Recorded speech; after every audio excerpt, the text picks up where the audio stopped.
Fiz só um pouquinho de pipoca, né? A gente fez a panela cheia, ó. Vou fazer só um pouquinho pra comer. A panela cheia, mas tá bom. Aí depois eu guardo, né? Pra fechar, porque eu acho que eu não vou comer isso tudo, não.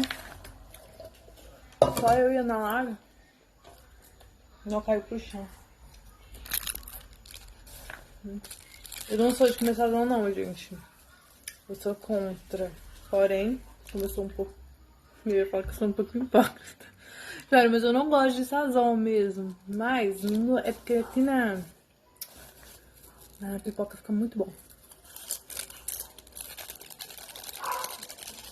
Aí, eu não uso pra muita coisa, não, tá? Não gosto. Não faz bem de saúde, né? Mas eu como.